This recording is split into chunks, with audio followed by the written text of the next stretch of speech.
So what were the 4 ethical questions that, after looking at the responses of my colleagues, friends and people who are parents, that I could actually account for, given what their feedback was? And there was 4 questions that emerged that I don't think I've really actually captured that well, and I think they could be crafted in a much better fashion. Are people with intellectual disabilities experiencing the right to be valued? Are people with intellectual disabilities experiencing the right to health? Are people with intellectual and developmental disabilities experiencing the right to high-quality healthcare? Are they experiencing the right to self-determination and inclusion in decision-making? And as all of you will know that have read the paper, the answer I propose to you to all of these questions is a resounding no. And I'm about to go through some of the evidence to support the argument that in fact the answer is no to all these. We fail these people at every turn, and present you some stories to try to illustrate why that's the case, as well as some data.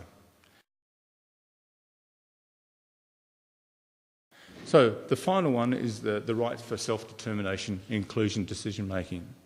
Now there's a number of ways that this is an issue. If one moves, I don't think necessarily that far back from the health area, and you look at the life of this population, they rarely get choices, or they uncommonly get choices about where they live, unless they've got advocates who are forcing a choice to be made. It is usual in Australia that if they get accommodation outside the family home, they can take what they get, full stop.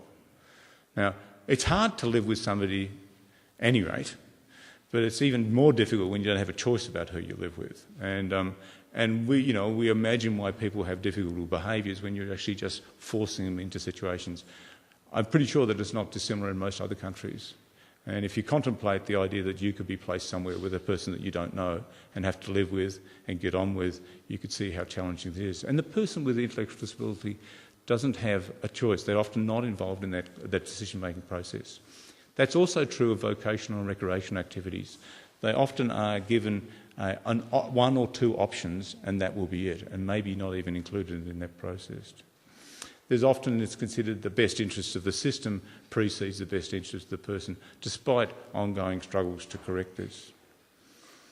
I think this can be quite a complex decision-making process and quite nuanced to balance their rights with what's a possibility out there, and often there's quite nuanced decisions have to be made in terms of their self-determination and their inclusion in the decision-making process.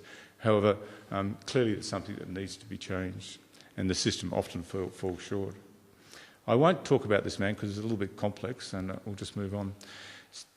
The other area where there's self-determination, inclusion, decision-making that was raised by my colleagues particularly was the right to sexual expression. And this is often restricted in this population, despite the fact that we know that they have largely the same needs as you and I, and desires as you and I. The system around this population focuses very strongly on harm minimisation and decreasing risk because of this is very much a flashpoint for many systems around this population. In that same vein, in terms of the right to self-determination, inclusion, decision-making, is sterilisation. Now, other speakers have talked about the forced sterilisation of people with intellectual disabilities. We've recently had a Senate inquiry, which is our federal upper house, into this issue. And the evidence would suggest, even in Australia at this time, that there is still a number of people with intellectual disability that are being sterilised without providing consent. It's being done on the guise of having an appendicectomy or some other procedure, but it does seem to be happening.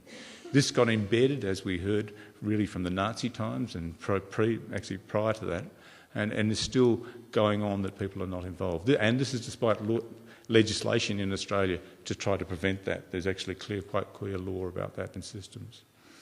So we're struggling in the sexuality area, and again, the other aspect of this and the complexity of this is often you see women and men with intellectual disability who want to be sexually expressive and also want friends.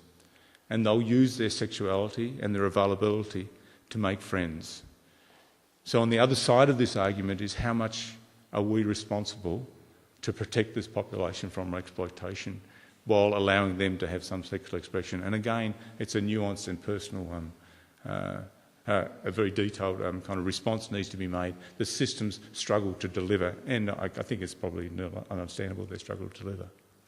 The law largely lags behind, and there's an example of the law lagging behind here. In Queensland, it's actually in the statutes it's illegal to have sex with anybody with an intellectual disability, which is an extraordinary piece of legislation that continues on. For me, what can you do about this? And I guess being somebody who's into intervention trials, I'd like to see an outcome. And for my colleagues who heard what I was doing, they saw this colloquium as a way of actually pushing the agenda to actually getting governments to substantially direct resources to improve the physical and mental health well-being of children, adolescents and adults with intellectual disability. And that was really the conclusion that I came to at the end of the paper. Whether this organisation has that power, I know not, but we'd really welcome any support to try to address this deficit in health and health needs. Yeah. Thank you.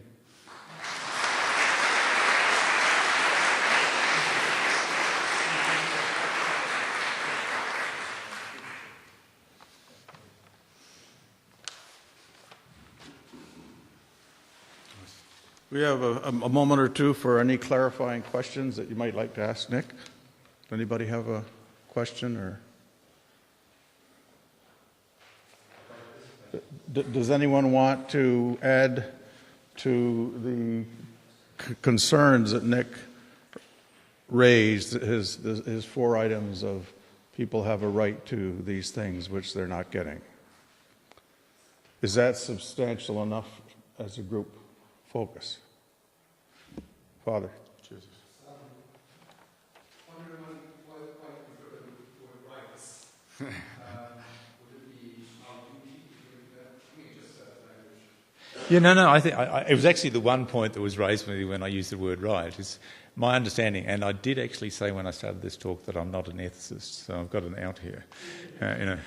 Not anymore. You completely conflicted with yourself. Okay. The rights issue, to me, my understanding of the rights issue is that we don't even need to state that people, it's fundamentally true that these should be existence, and to say it's a right means they need to actually go out and get it where it should be actually substantially there. That's the point you're making, isn't it? Yeah. I just couldn't come up with a better wording is the answer. Right.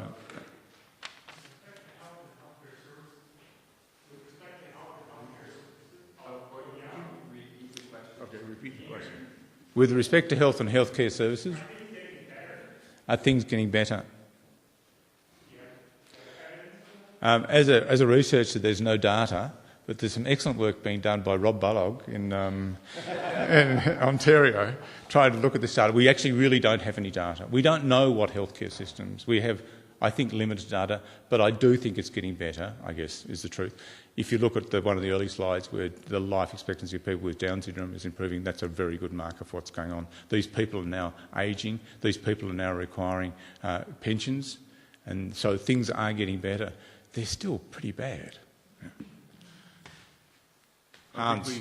Go ahead. Hans is... One more question. Yeah. Yeah, just one comment from Dr. Lennox's emphasis on how different conditions of life tend to accumulate in the lives of people with disabilities. There was a recent study in the Netherlands that shows that the best indicator for your health performance was your zip code. Yes, yes. Yeah. One of the indicators for your health outcomes and your quality is actually your zip code, which is your area code. And that's really about socioeconomic status and position and power, which from the research suggests it's actually partly about your ability to control your world. That's where they've come to with this. Yeah.